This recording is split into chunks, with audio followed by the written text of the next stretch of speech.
As the Executive Director of the Shelby Farms Park Conservancy. Thank you. Okay, well, the reason I'm here this evening is to explain to you and answer your questions. First about the Conservancy, who we are and what we do, and our master plan vision for the park and what it entails.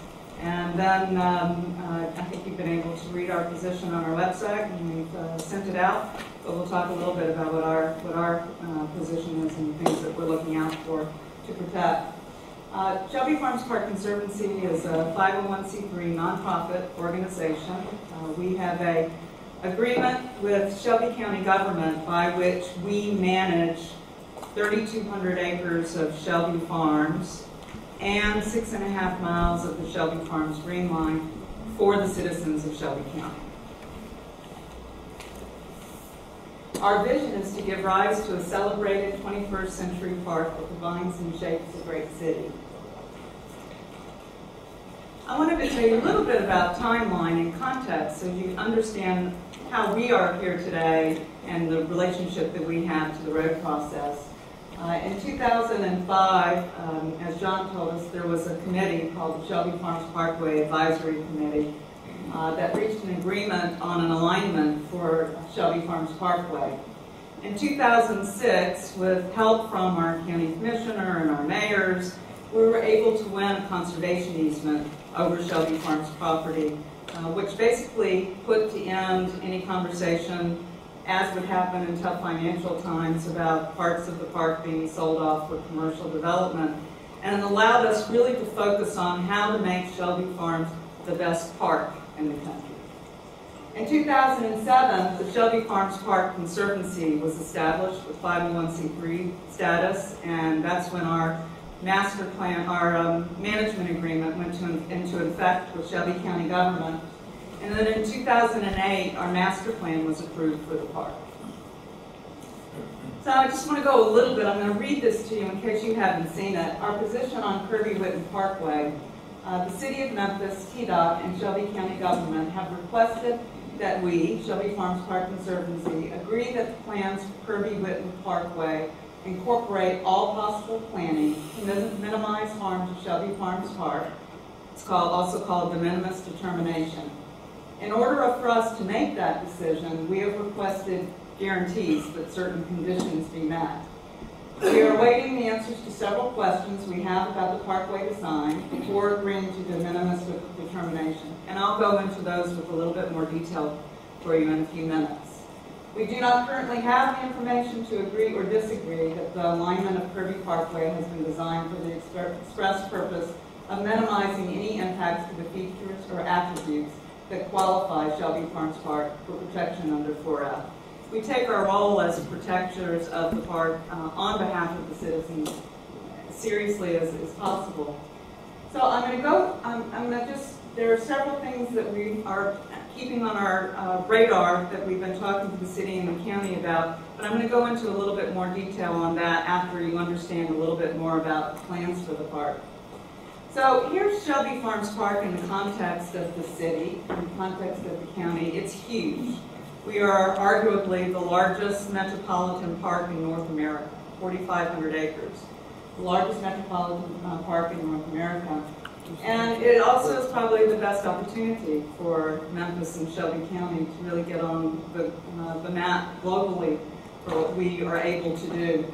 The park in itself is important, but it's even more important with the connectors that are being established.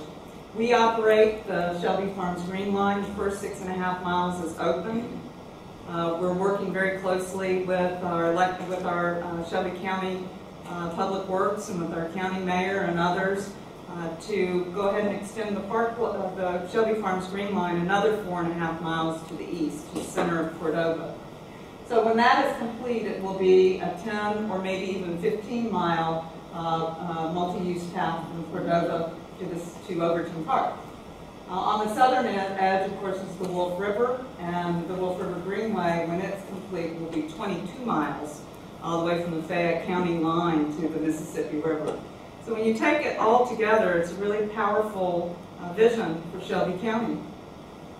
The park is huge, as John pointed out, 4.6 miles from side to side.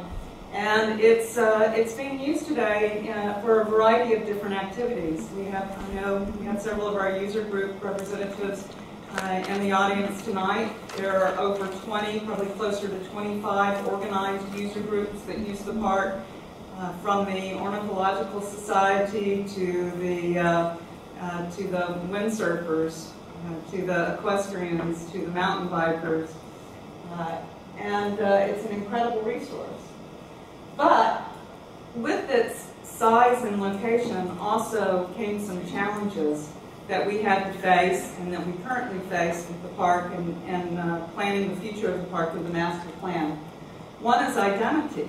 The reason that we have 4,500 acres in the middle of our city is because it was a penal farm. So there's still some confusion.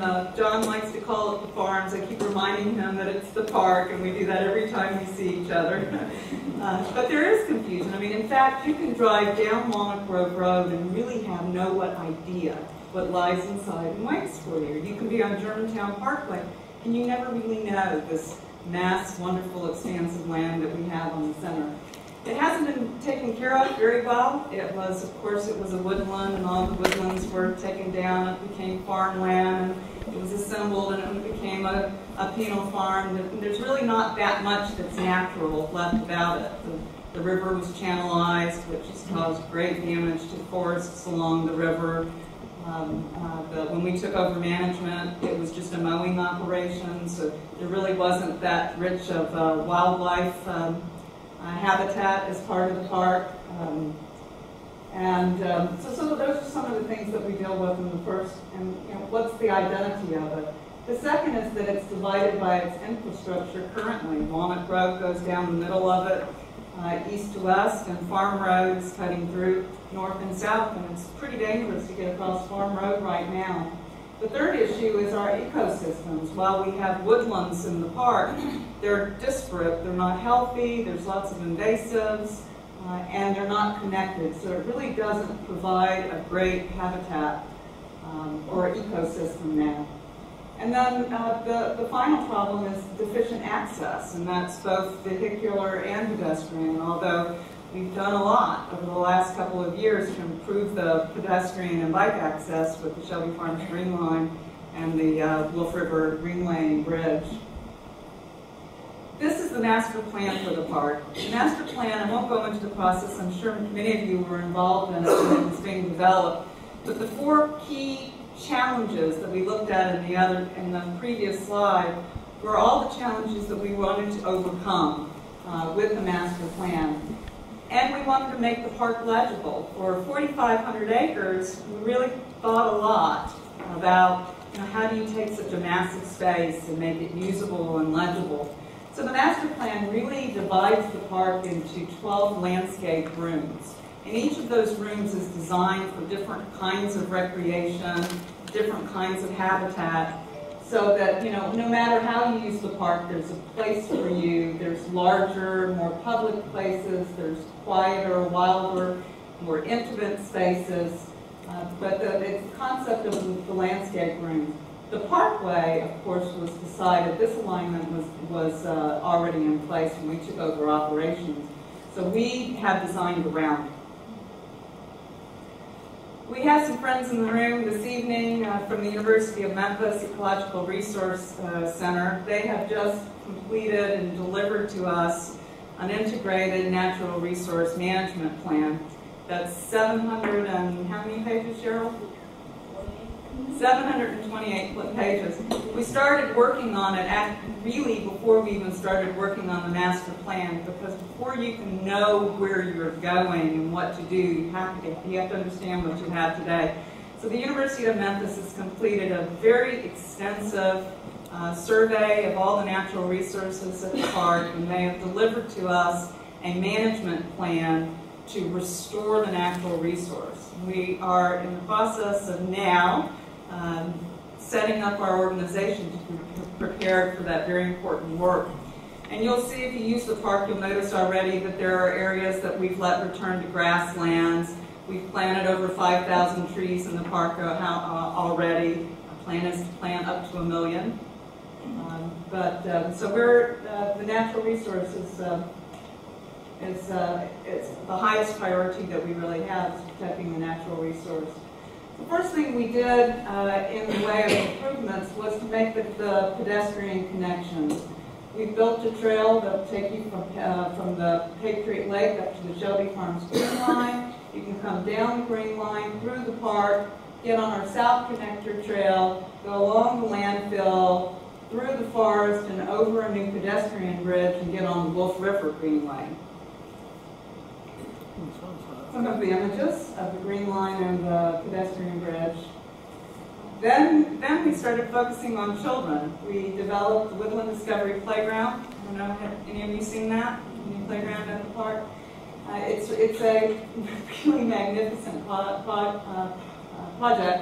that has a living arbor that's growing and surrounds these nests that are each programmed for different playabilities, different ages, different ways that children play. It incorporates exploration, incorporates risk.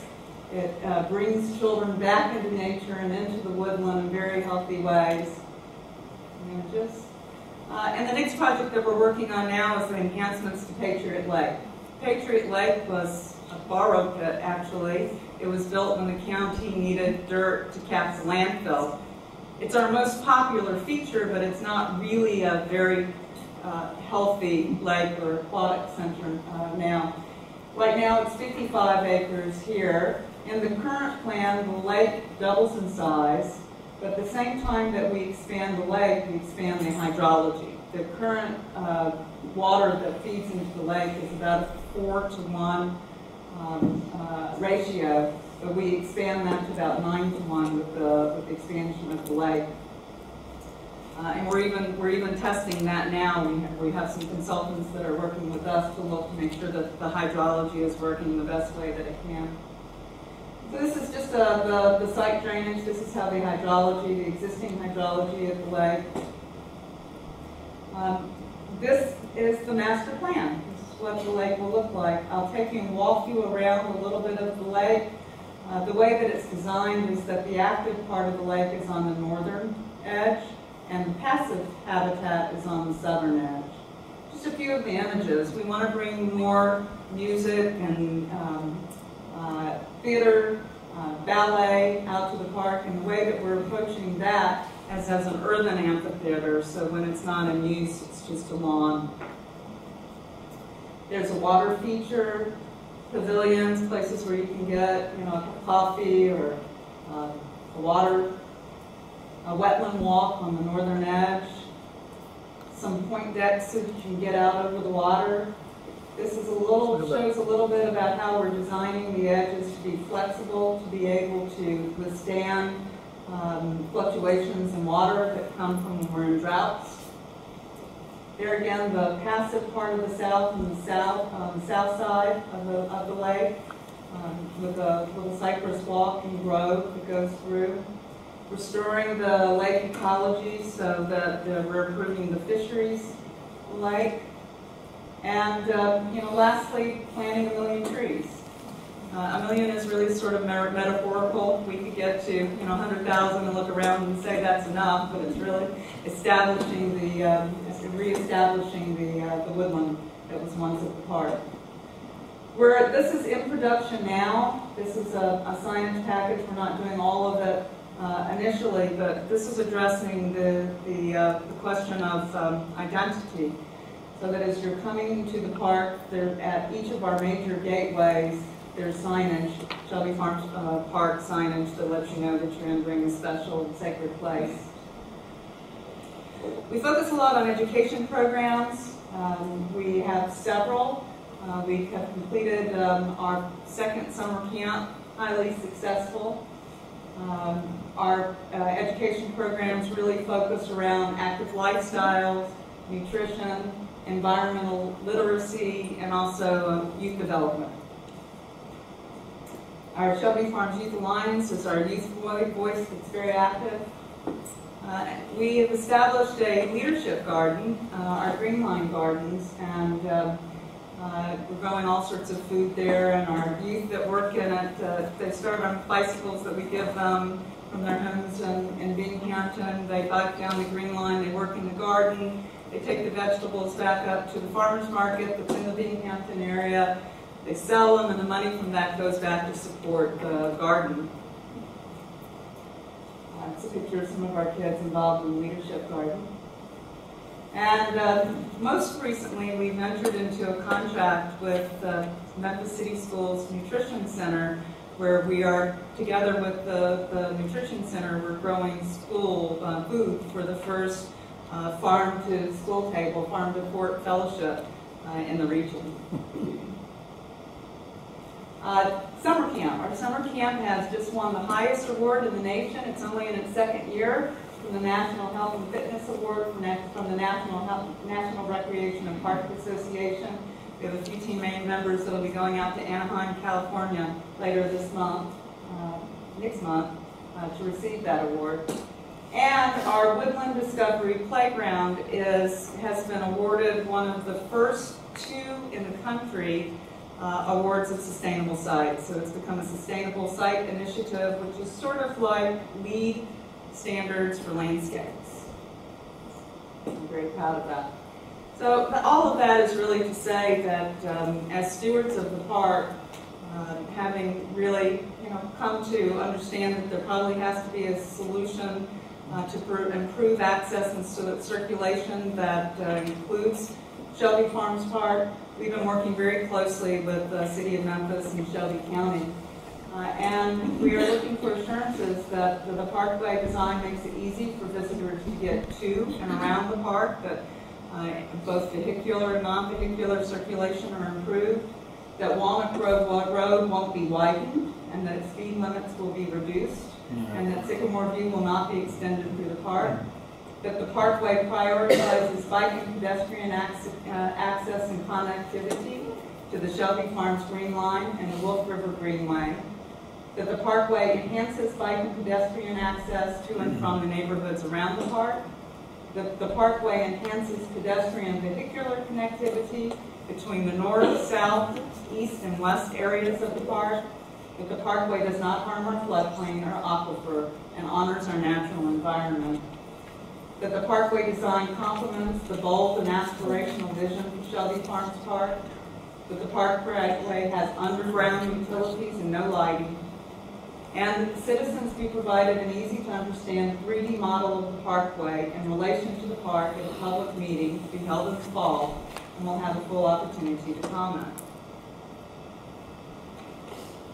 So that's our position on the park. I have to say that the City of Memphis Engineering Department, that the engineering firm that was hired, and the landscape architecture firm have been good partners. They understand our concerns. They've been working very hard to meet them. I think they do understand that this is a special place and we only have one opportunity to get it right. So this is a healthy conversation and I look forward to your questions. Yes? What would be so bad if Shelby Farm, if Sycamore View was to, what would be so bad about extending Sycamore View down to the parkway? What would be so bad about that? Well, I mean, we're not in favor of extending Sycamore View down through the parkway for a couple of reasons. One is because our master plan really does use that area. We have some active recreational fields, some of our only flat land in the park on one side, and we're growing food for the Memphis City Schools, and we have community gardens on the other side. And we're fearful that if there are too many roads that go through the park, that it's just going to continue to bifurcate it. Limited access would be one thing, but we would not be in favor of having another major road anywhere through the park. And I think that the county would be very reluctant to have that as well, because the prison's up in that area. We really don't want to do that. Why do you want to expand the lake so much? Doesn't that go the way you have it drawn there? flood the farm road that's there now and extend even beyond that? Well, under the current plan, Farm Road goes away. There is no farm road. So all of the traffic that's currently going through the middle of the park is pushed to the western edge of the park, and we're capturing the middle again for recreation. Now, whether or not the lake needs to be dug out and it needs to be lined. It's a very unhealthy environment now. So we're going to do some improvements to the lake. Whether the lake is, stays the same size or is increased by a third or is doubled in size is something that we're still studying. How will you access the lake without Farm Road? There will just be an internal park system. The internal park system that's in the park right now. You go around Patriot Lake Drive. It would just be an internal road system. It wouldn't service external to the park, just internal traffic. Now, How would you one- reach that road system? Let's see if I can go back.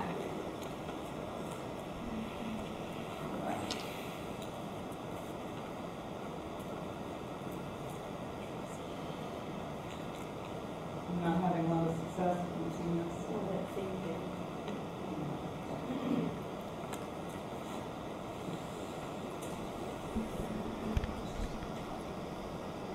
So currently in the plan, there's the main entrance to the park is here off of the parkway. So one way that you would enter is from Shelby Farms Parkway to the lake. And the other entrance, which would be a secondary entrance, is down here where Farm Road is now. And it just would be, it would be like Patriot Lake Drive is today. It would just be an internal circulation to be able to get around the park. Well, that was something that concerned me about that plan, is that y'all called to close off Farm Road, turning west from Farm Road and turning off of Walnut Grove north. And, I mean, a road could take a couple of years to build, and if they close that off, people will just be going further down into Germantown Parkway. They use that now as a major thoroughfare. What, Farm Road is a major thoroughfare? Well, I mean, a lot of people used to get through to the Cordova area as opposed to going on to all the traffic of Germantown Parkway. So if you close it off at the beginning of, if you were to do this plan, you know what I'm saying, it would cause a lot of problems. And is there actually an exit from the parkway built into the design that allows for this entrance to the park that he brought up? Here? You mean here? In the John's city engineering plan. Is there an exit in there? I think she's pointing to what will be a new entrance to the park off the parkway. Parkway, Right. the new road you're speaking of, or something Right else? there, right. The parkway being north and south, and the entrance being Right here. You mean like off of this parkway between Witten and Walnut Grove? yes. There would be an exit built in there that's in the plan now? Yes, it'll actually be an intersection at that grade. And it's in the plan now, Yes. the one that's been approved? Yes, it is. And then there's a secondary entrance into the park right here, and then the current entrances that are up here on the northern edge stay same place. The secondary entrance off Walnut Grove will be only for those people going west, though, right? Well, actually, we've been working closely with the city to resolve that because, as you know, Vincent, the park is easily 2 or 3 times busier than it was just 4 or 5 years ago.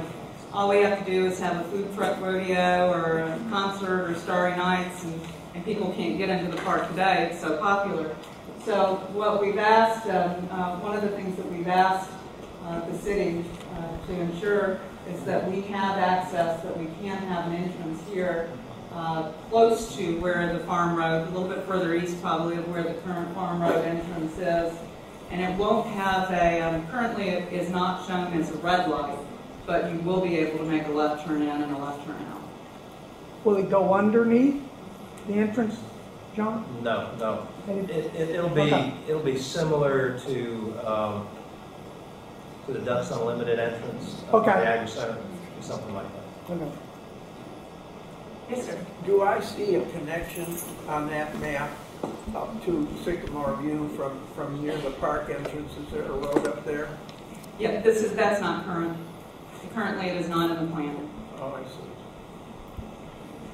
I got a question for John. I agree with you about how if you make a grid network that you ease congestion, but because this doesn't cut through the south part of the park, I don't think you're accomplishing that. Not that I want the south part cut through, but it's just going to move traffic to Walnut Grove, and it's still pushing it over to 240 and Germantown. So unless it connects all the way down to Kirby, I don't think you're accomplishing anything more than what we already have today with Farm Road. What's going to happen if this project doesn't occur? What will happen in the long term is, right now at rush hour, Farm Road is at capacity. Everyone recognizes Farm Road is carrying as much traffic as it can carry at rush hour. What will happen over time is that rush hour will start stretching out, getting longer and longer. We might start seeing problems starting to occur at lunchtime. And, that just, as Laura mentioned, we need to try to make sure that we have access to that area, that we provide access to the folks going from the north side of the park to Baptist Hospital. We don't want to make it an area that people are going to avoid. We want to make it an area that's accessible to people. Well, what's the problem with simply widening Farm Road and its existing layout? You double the capacity. And frankly, as little as I want to see much happening there, I don't see the huge objection to widening Walnut Grove, one lane in each direction. I mean, that wouldn't be a big impact on the park. It seems like to me simple widening of both those roads would accomplish a great deal of traffic, taking traffic, and having the most minimal impact on the park. And all these enhancements that we've talked about, they're great, but you don't have to have a road to have them. You don't have to have a road to have new trails. You don't have to have a road to have new trees. Why not do the least you can damage to the park and accomplish, nearly as much? I guess, looking at the traffic volumes that we even have right now and moving into the future, to accommodate an intersection with a stoplight similar to Farm Road, without major backups that we're having right now, would take a widening, something similar to what you see in front of Baptist Hospital, like 8 or 9 lanes of traffic, which is not on Walnut Grove, and then Farm Road itself to accommodate the volume coming through that traffic signal. You'd have something, multi-lane there, not 2 lanes, probably not even 4 lanes, but multi-lane coming in there. Well, I'm not suggesting that. And Steve Sondheim's op-ed piece yesterday pointed out that this road, whatever it is, it's not supposed to be to take care of commuter traffic. That's not the issue. That's not the plan. That's not the purpose, from what I understand. And if traffic gets bad in the future, deal with it some way, but why sacrifice the park? That's my question. John, are you This aware? is totally out of character for me because I'm usually the guy that's out in the audience, like speaking out of turn and stuff. But we've got 2 more presenters that we really want to hear from. We're going to be limited on our time. We're going to really try to get them to move along as quickly as possible so that we can get to all the questions that we want to. Thank you so much, Laura.